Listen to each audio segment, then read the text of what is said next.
here after the SSDL live remote shows, back in the 7428 studio, and it feels good. Guess what? AAU Beach 2020 Player of the Year, Jessica Smith, is on tonight. We've had some great prep athletes on the show. We'll chalk up another with Jessica. Also joining us, the AAU Beach Volleyball Commissioner, Gino Grajeda. Okay, we're going to hash this out. Protect, honor, and defend the shield. Let's start the show.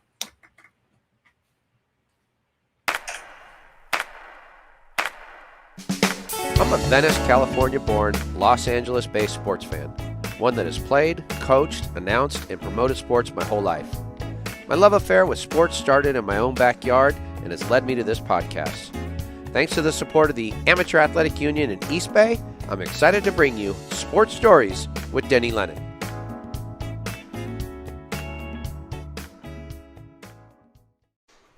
Sports Stories with Denny Lennon aims to bring its subscribers interesting, unique, and uplifting stories. You can find us at sportstoriespodcast.com. We drop audio and video podcasts every Thursday and go live on YouTube Wednesday, Thursday, and Friday. Many guests have shared their stories with host Denny Lennon, such as Super Bowl and BCS champions Brendan Ion Badejo, Peter Boulware, and Trevor Lawrence, three-time Olympic gold medalist Karch Karai, Kentucky Derby winner Doug O'Neill, NCAA champions Toby Bailey and St. John Smith, Hall of Famers Jimmy Lennon Jr., Rudy Tomjanovich, world champions Boom Boom Mancini and Tim Leary, AAU Sullivan Award winners Catherine Plummer, Sabrina Ionescu, and Spencer Lee, not to mention the head honcho, AAU President Dr. Roger Gowdy. We've also had best-selling authors Wesley King and Wayne Coffey, and our Sports Stories favorite, Norm Bass, the first African-American to play two professional sports post-World War II.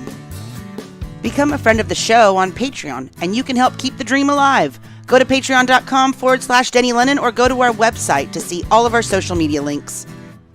If you have an interesting, unique, or uplifting story to tell, contact us on sportstoriespodcast.com.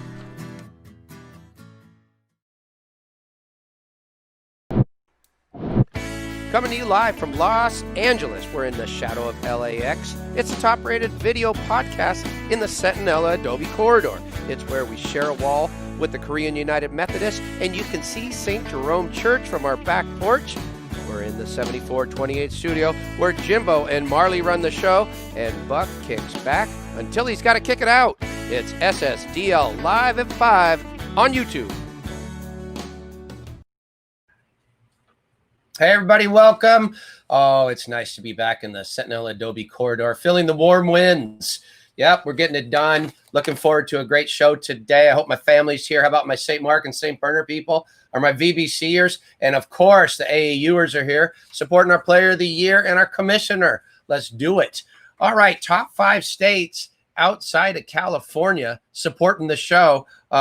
Checking in, Michigan comes in. What do you know? I think Joe Gura, as we'll find out, second vice president of the AAU, is on the show Friday. So that's why Michigan's probably coming in strong to check out the show. Florida, we just had the Junior Olympic Games out there. Texas, hey, that's interesting. Camden Doucette's from Texas, and she played with Jessica Smith to win the national championships.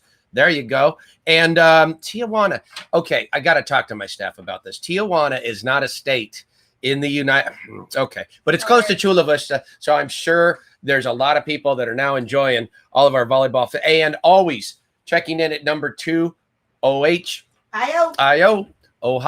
always coming strong in the standings. Hey, today, in light of the Jacob Blake shooting, the NBA, in particular, the Milwaukee Bucks, decided to, boycott the first game. The rest of the league fell in line for tonight. So that's 3 NBA playoff games tonight. The WNBA did the same.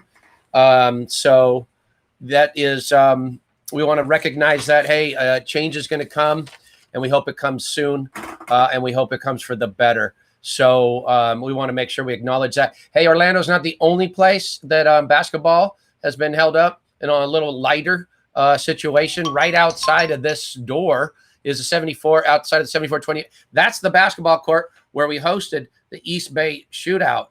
Now, that shootout, of course, had, 12 different SSDL video podcast guests and their pre-interview shot. paired against one another on Twitter. It was a great success. We got a lot of action on Twitter there. So I want to encourage you to go to my Twitter account and stay there. At current, I have something that's kind of fun. We're comparing, because I know we got a lot of volleyball fans on, we're comparing Karch Karai and St. John Smith. Well, here's the thing, right? We're not comparing their volleyball. We're comparing their acting skills. That's right. So Karch Karai, he was on an episode of Baywatch, not a great TV show. St. John Smith was on an episode of Magnum PI. Yes, a great television show. And if you want to check both those out, we got the clips. They're on my Twitter account, and you can vote there for either Singe or for Karch at Sports Stories DL. Both Singe and Karch have been guests on this show. So that's why we tie it together. Hey, happy birthday. Wow. All right. So we're moving right along in the show. He was born. Okay. Hey, next up, we're going to see, a shout out to my dad born. Oh, got it. The box cobbler. Ray is in. Shout out to his father 90 years ago today. R.I.P. Andres. Got it. I knew it wasn't Ray's birthday. That's Dr. Gowdy's birthday. All right. Hey, up this week on SSDL, tomorrow we drop our podcast interview. We've been going strong with our uninterrupted series, and Dr. Bert Mandelbaum comes strong with 135 minutes of knowledge. The guy is the chief medical officer to the Olympics and to also the World Cup. He's fantastic. Who's that? That's Joe Gura, second vice president of the Amateur Athletic Union. He's going to be on the show on Friday. He's got a special announcement for us, so I think you'll want to hear what he has to say. And that there is Steve Mason of the very popular Mason and Ireland show on 710 ESPN out here in Los Angeles. He also is the host of the Venice Mace podcast. So he might be from Ohio, but we'll consider him a Venice boy because that's where he lives. So we're happy to have him on the show. Okay, we're off and running. That's our up this week. So what happened recently, hey, look, is there's an awful lot of programming that has gone on and has not gone on in light of the COVID, the pandemic. And the AAU decided to take some very careful steps and to provide programming, especially in particular in the sport of volleyball, which is what I'm covering tonight. So they programmed in Orlando, in Cocoa Beach, and also in Chula Vista, the second to the beach side of things. So again, what the AAU did well was to operate within the time of COVID-19, making sure that at first, after suspending events, they came back. And so this is in Orlando at the convention center. As you can see, our athletes made sure they adhered to policies, whether it came to mask, many times with social distancing and the like. And the AAU Junior Olympic Games took place in Florida Space Coast. And in particular, beach volleyball, that's a rocket streak in the background there. In particular, beach volleyball, that's one of our trainers that is temperature checking. And then when it came time to do the awards, our commissioner, Gino Grajeda, came up with a very unique way of presenting these awards, which of course was COVID safe. And that is that the athletes, when they're awarded, award themselves. So these would be on the same team. This team probably maybe getting the silver or something along these lines. And the next team will follow in suit with the same. So that was an important part of what we did, is to make sure that all of this was maintained, the social distancing, the temperature checks and the like. And then when we took the group shot, of course, everybody in their mask. So operating in Cocoa Beach was a little more difficult because it was a public beach than it was to operate in Chula Vista. Now that's where the national championships, the 27th version of it, but we were able to control the facility because it's a private facility. So each and everybody, only coaches and athletes and staff, of course, allowed in. Everybody temperature checked, same procedure with the medals applied. So those are so just a quick glimpse of how the AAU operated and was able to pull off these events. The politics were set aside. We did the best we could to provide the safest environment for these young athletes, and they seem to enjoy it. So, there's our national champions. The one on the right is our guest. The one on the left is Camden from Texas. All right, so that was a quick video, and now it's time to bring on our commissioner of AAU Beach Volleyball. He's got a lot of other titles too, and we always like to bring him on with a video montage.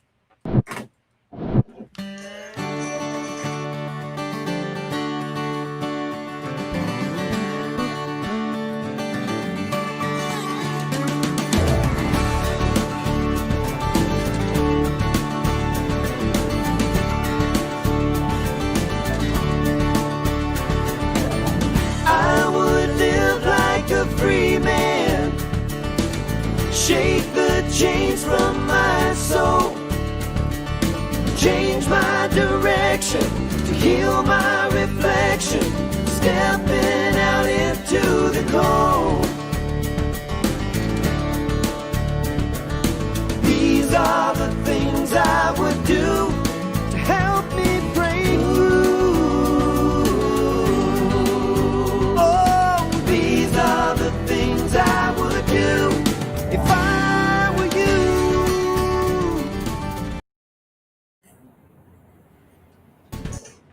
All right. Hey, the man with the AAU monikers, but also with ISF, ICG, and too many acronyms for me to name. Gino, how are you? Good. Glad to be here, Denny. You know, I'm pretty sure, Gino, you might have just broken the all-time record for most times appearing on the Sports Stories with Denny Lennon live shows. I guess they only come on when important announcements are made, Denny. Players of the year, AAU announcements, when events are being held or postponed. So exactly. That's exactly what you do. And you know, I want to talk quickly about those events that we hosted. First, I know you you went to Orlando and visited the indoor in the convention center. You're part of the national committee there. I failed to mention. I want to show this. Dr. Roger Gowdy sent this our way to commemorate 47 straight years of running the indoor national championships. Can you tell us a little bit what it was like there? And congratulations to Dr. Gowdy and his staff on that. Well, all the volleyball competition was held at the Orange County Convention Center, as opposed to using Disney. And as you know, Denny, Disney was used for another sport during this time. That's currently being used now for NBA basketball. Right. So unlike 175 courts at the convention center and the North and South Hall, 66 courts were used. So a lot of space for teams. And if a court was used for pool play, it was down, sanitized for the next court to come on. I think there was a 2-hour break in between each time a court was used. And so the same protocols applied for temperature checks, all players, referees, coaches, and mask. There was a no spectator policy. Indoor had a more a policy to allow more chaperones and coaches in addition to no spectators, and very few vendors, and it created an environment similar to a bubble where teams were staying nearby the convention center and enjoying the event as it took place. Yeah, and then we were able to use some of those protocols and apply them to the beach game, which we were able to operate in Cocoa Beach. Was a little bit different than what we were able to do in Chula Vista. We did. While I was in Orlando at the indoor national championship, I was taking several site visits to Cocoa Beach, Florida, in preparation for the Junior Olympic Games, meeting with local city and county officials to get that event up and running. All the protocols need to be put in place, so it actually helped us prepare for Chula Vista as well. The difference being that we were part of a multi-sport game, so there are other sports going on as well. So we were one sport of, I believe, 15 that were going on at the time. And we had the challenge of being the only sport at the JL Games to be on a public beach. The good thing was most of our events took place during the week when there was low attendance. The weekend prior to us getting there was a very busy beach.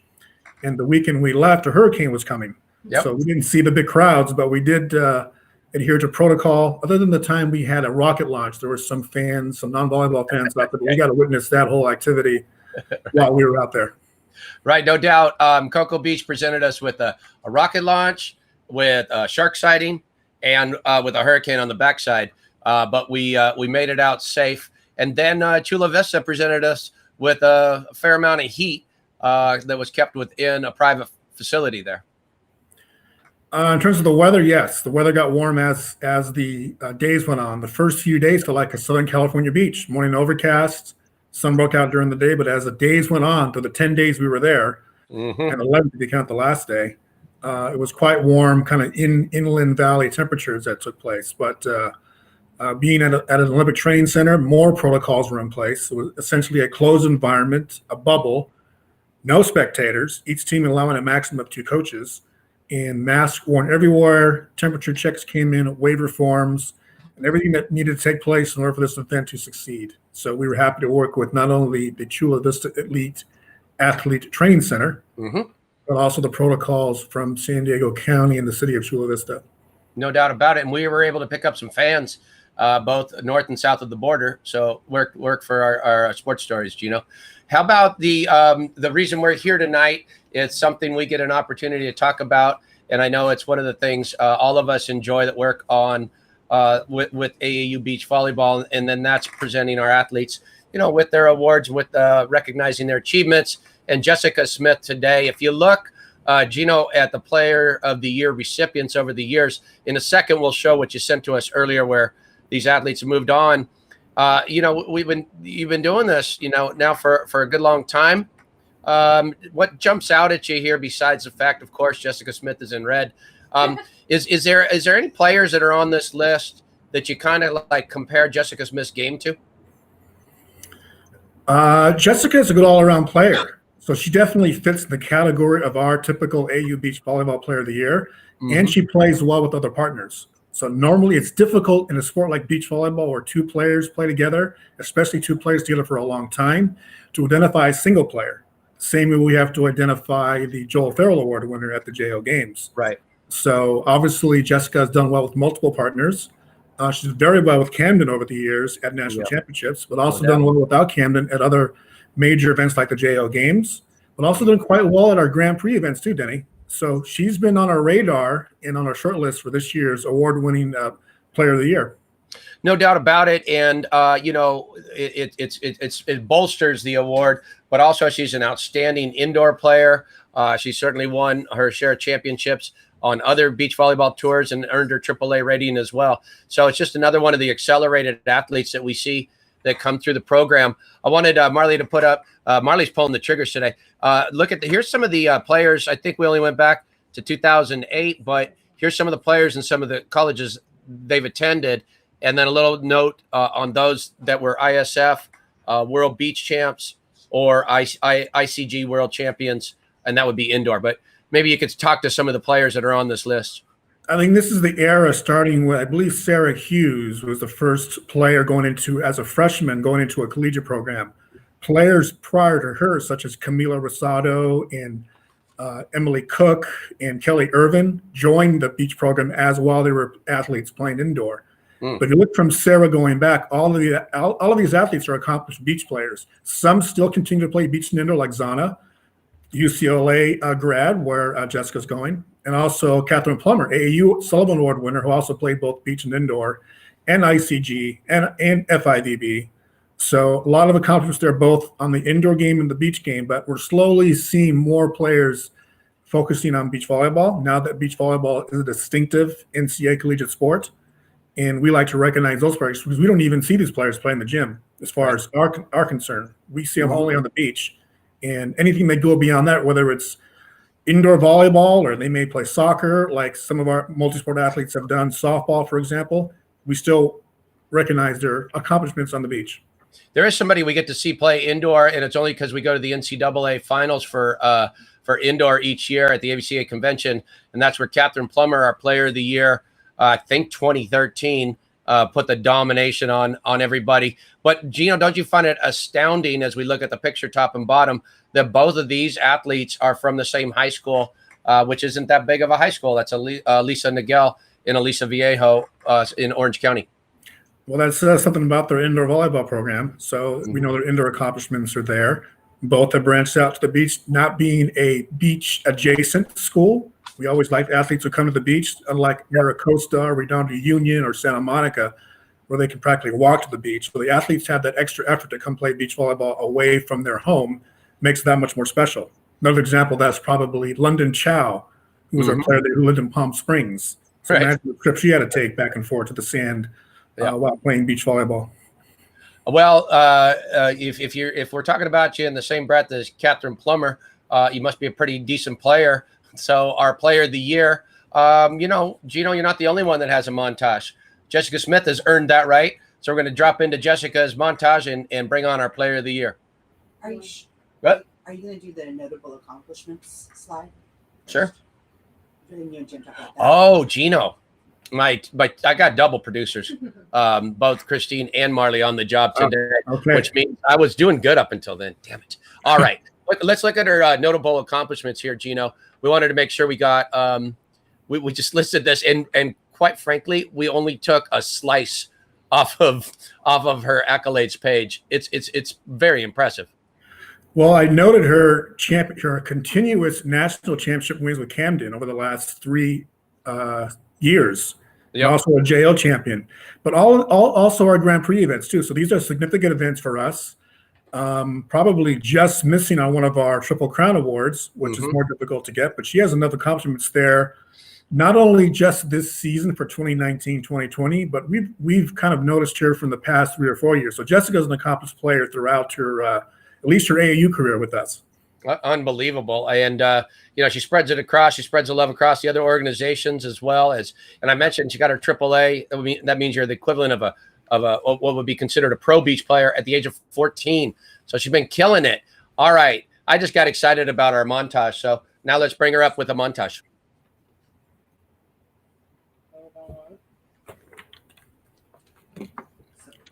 Go, Martin, go.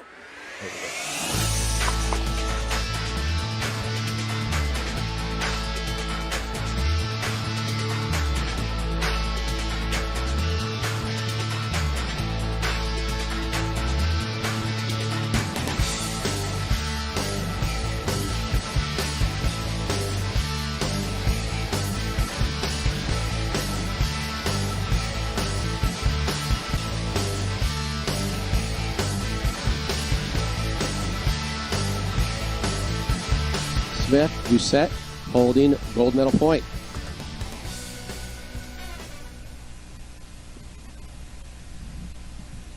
Bonnie Davis picks it up.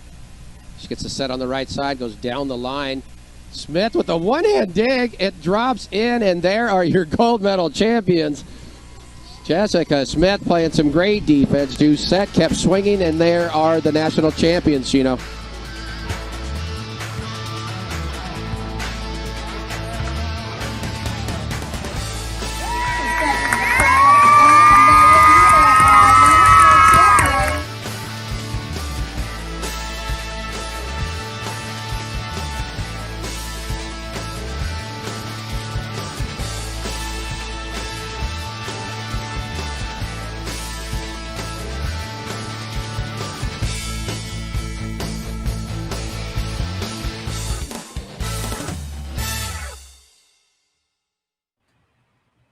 She won as a 14-year-old in the 14s, 15s, 16s, and now 18s. Hold on.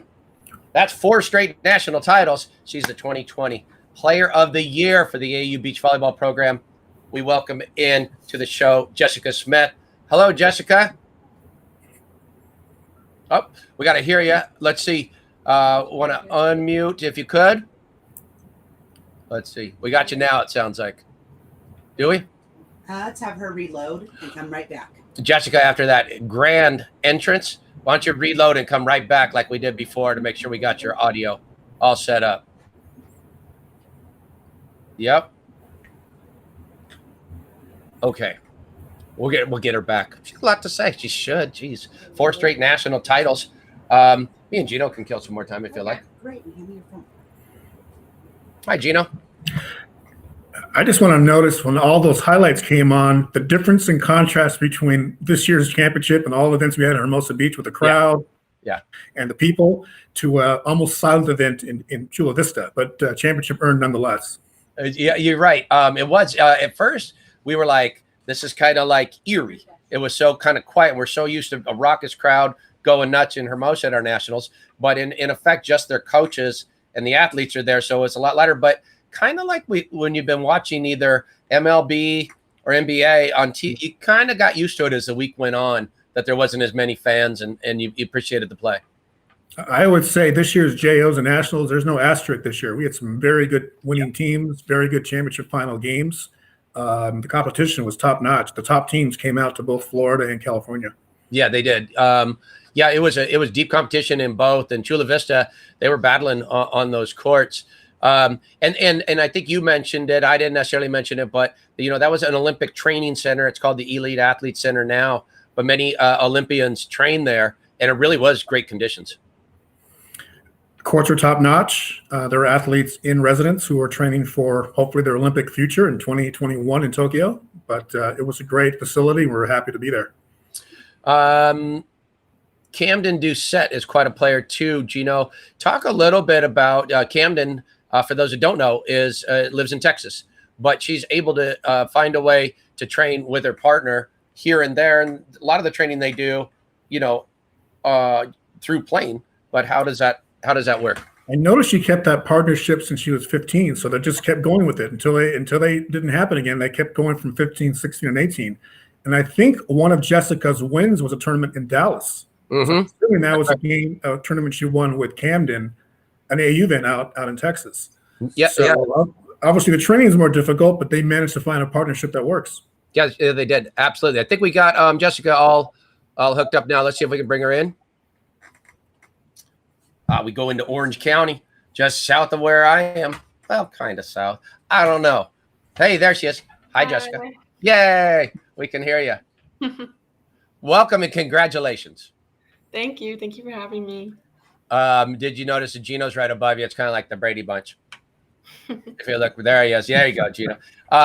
So both Gino and I were wondering, you won 14s national championships, 15s, 16s, 18s. What happened in your 13s? What happened, Jessica?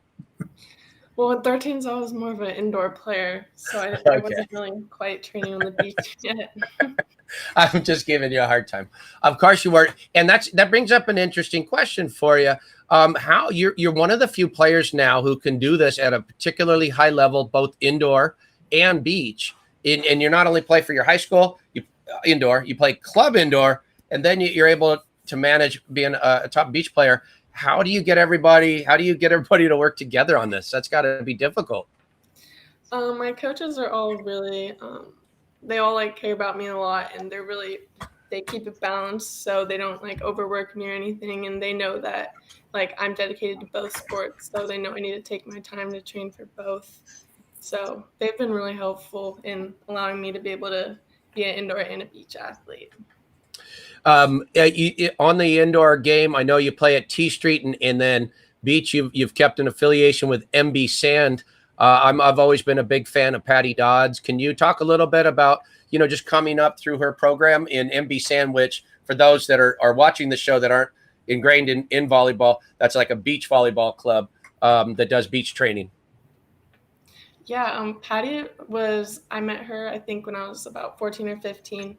And she helped me a lot, with the recruiting process, and she set me up with different athletes to talk to from different schools, and she's helped train me a lot. And she was also my coach for U15, the USA high performance team. So I've been making trips up there to Manhattan Beach, every now and then to train with her, because she's a really good coach, and she's really good with the kids too. She has a lot of patience, and she's just really good. No doubt about it. I want to give Gino an opportunity if he had any questions for you, Gino. My only question would be, how did you like the different environment compared to the big crowds in Hermosa Beach, compared to the solace environment of the Olympic Training Center? It must have been quite a different experience between one venue to the next. Mm-hmm. It was a lot different, because normally when it's in Hermosa, we have a lot of the people who live there come out and watch, and all the girls stay, and there's a huge crowd around. But in Chula Vista, I think basically everyone left once they were finished playing, so it was mostly just the parents and the crew members for AAU that were watching. So it was really different, but our parents tried to have a lot of energy so they could recreate the crowd, but it's different. Yeah, it was different. I would imagine not only, competing in this era, Jessica, but also training. Can you talk a little bit? Because I've had a few other top level athletes on the show, and I asked them, what was different in your training compared to previous years this year? This year I've been working out a lot, trying to get stronger and working on cardio and speed in the sand. So, and I've also been, I usually practice indoor during the week, and then I would play in beach tournaments on the weekend. But this year I've been doing like beach practices during the week too. So I've kind of doubled on the practice amount so that I could get better at beach as well. I think you have racked up as many as 10 national titles, and that includes indoor and beach over the years.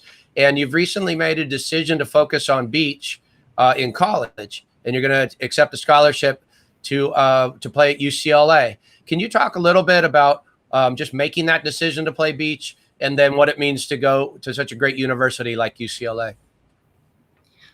Yeah, for me, I mostly decided to play beach just because I love indoor, but my heart was there, and just being able to be outside and playing such a fun sport surrounded by really talented girls and hardworking girls, that's mostly what drew me. And for UCLA, it's just that was one of my dream schools, or my dream school, and it's really good balance of academics and athletics. And the coaches there, I just love them so much, like both as coaches and as people. And all the girls in the commits, I love too. They're all like really like-minded for the level of competitiveness. So yeah, it was just a dream come true.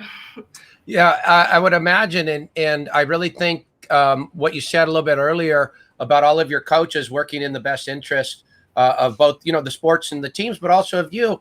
How about, can you give a little shout out to your T Street coaches? And I know both Gino and I are impressed at the way they find a way to let their athletes also enjoy the beach side of competition. Yeah, so the director of T Street is Troy Tanner, and he had his fair share on the beach too. So he knows a lot about how important beach is to me. And all my coaches, Carson Tanner, he's Troy Tanner's son, and Curtis Yoder, Mike Murphy too. They were all really good for allowing me to play both. And also for beach, I've also been training with Dane Selznick, because he's really local right here too. So with a really good group of committed girls. So just a shout out to him too. Absolutely. It sounds like you've been getting some training for some high level coaches. Can you talk to, now this is something that's kind of unique to beach volleyball. It could happen in tennis or golf too, but an athlete like yourself, if they're accomplished when they're young, they can in effect start to play against what would be pro level players. So you got your what's called a AAA rating when you're 14, and I would imagine there was some tough lumps you took early. But talk a little bit about what it's like, the difference between playing against high level junior players, like you did in the national championships, the Junior Olympics, and playing against the pros, the in effect pros AAA tournaments. I would say the difference is mostly that the pros are a lot bigger and a lot stronger. They've been working out longer. So they definitely, a lot of them hit a lot harder, and they're a lot more intense because that's their job. But I think playing against the young girls at the national tournaments and stuff is still really good, and they're all really competitive and great players too. So either way, it's always a good competition, I think. Gino and I were talking before you came on, and we put up a split screen of Catherine Plummer getting her award and you getting your award, and you're both from the same high school. What's going on with Aliso that they're able to produce these high-level athletes? You must have some program there. Yeah, I don't know. I guess we work really hard, and our coach, Richie Whiting, she pushes us really hard to be the best that we can be. So I guess that's it. That must be it. Gino, you've given out this award a few times now. Where does Jessica, fit into this long list of accomplished players? We like to think the best is yet to come. A lot of the athletes who are on a list, we see their accomplishments down the road, and people look back to us, wow, you knew Zana Muno or you knew Catherine Plummer back then. And we want to say the same thing about Jessica. Said, yeah, we recognized her when she was a junior. So we know her best activities are ahead of her in collegiate beach volleyball or wherever she decides to go beyond this level. No doubt about it. And you got to like that box to your right or your left. I'm not really sure because I always get mixed up pointing. But look at that. Plummer and then you. And she's done okay in case you haven't kept up with her, Jessica. She's done all right. Not bad. Tell me a little bit about your partnership. I asked Gino before you got back on your partnership with Camden Doucette, and how does that work when she's in Texas and you're in California? What's your connection? Obviously, most of the big beach tournaments are out near Los Angeles area or Orange County or something. But are there times you'll go her way? Do you ever get a chance to really train and practice together a whole lot? Does she come out for a while? Tell me how that works. Well, usually she comes out around, I think July is when the beach tournaments usually start around here. So she comes out and we would play in a couple tournaments leading up to the national championships. But this year was different because of COVID-19. So we actually hadn't played together for a whole year leading up to nationals. And then the day before we did like an hour and a half training with Charlie Ekstrom, who goes to Stanford.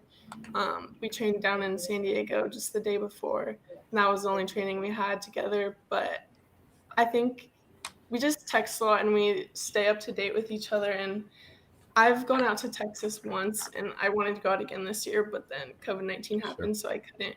But it's kind of hard not to be able to see her all the time because I love her and she's one of my best friends. But I love the time that I have with her. So seeing her for nationals this year was really fun. So now's a fun time, Jessica. You get to ask Gino to leave the show. You go like that because you got to answer some quick questions. So you just swipe them like that. Yeah, see that? You think you couldn't do that in public, but you can do it virtually. That's fun. It's a fun time.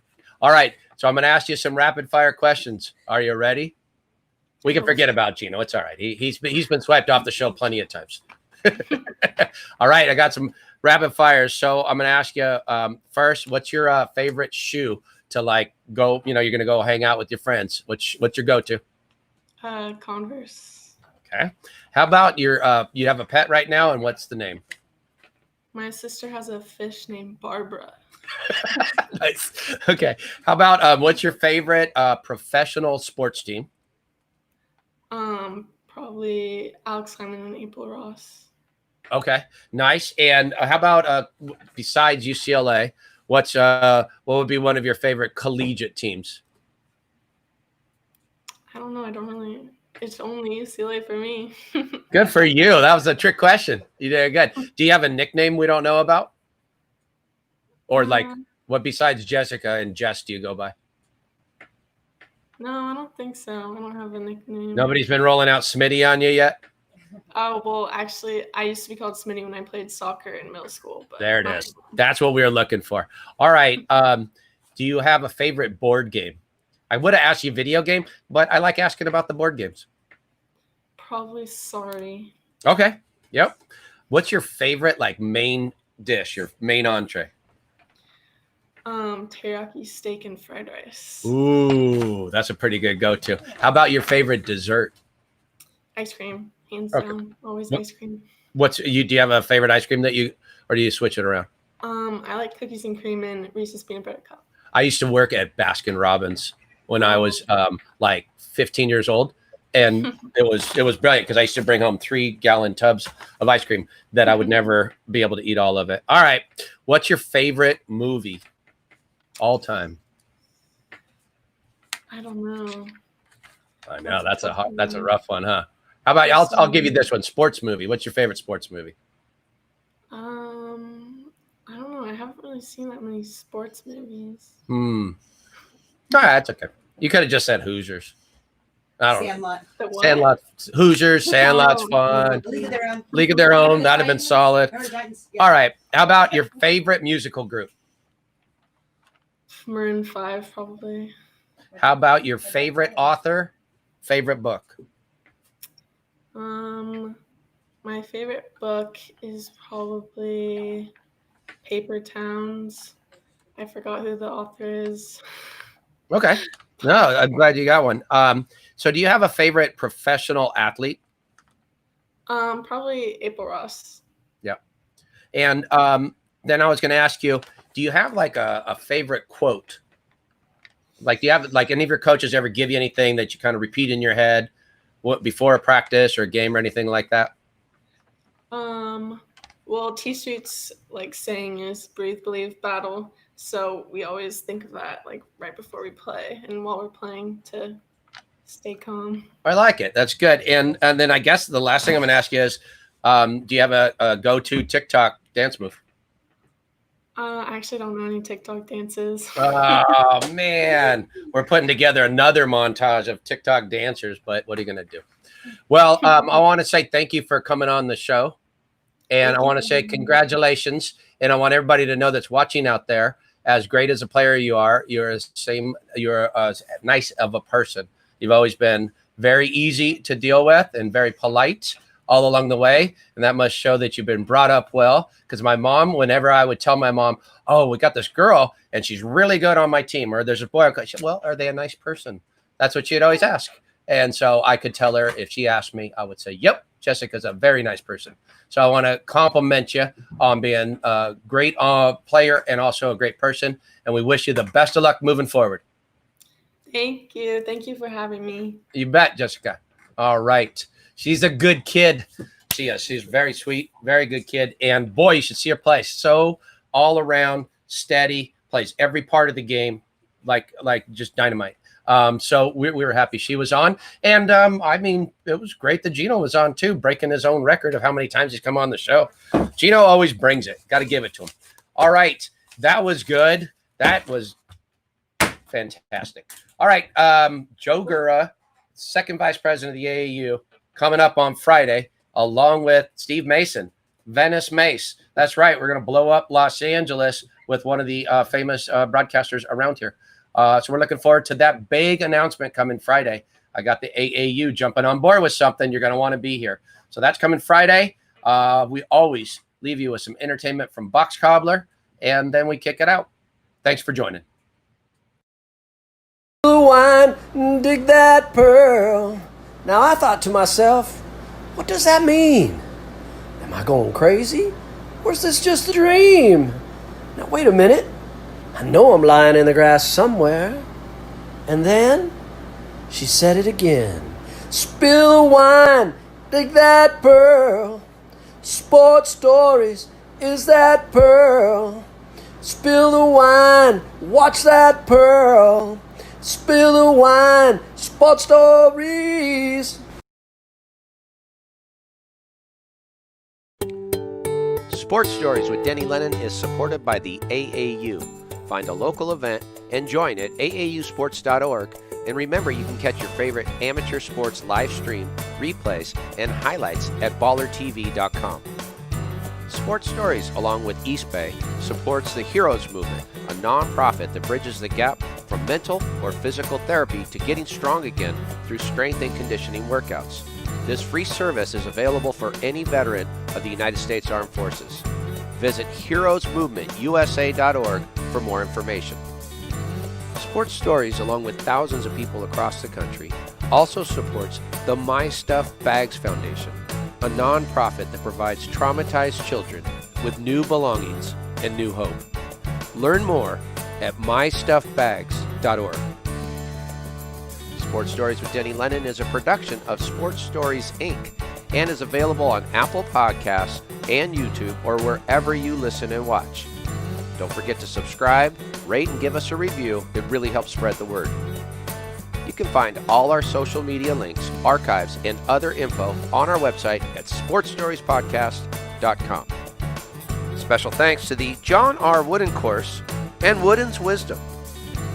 Original music for Sports Stories is courtesy of Lennon Music Productions. Original images by Ciena Lennon Photography. Sports Stories is produced by Christine Jimbo and Marley Rice. Sports Stories is edited by Bob McCall. Additional staff include Ray Castro, Theresa Dahlin, Jake Downey, Carlos Haro, and Buck Magic Lennon.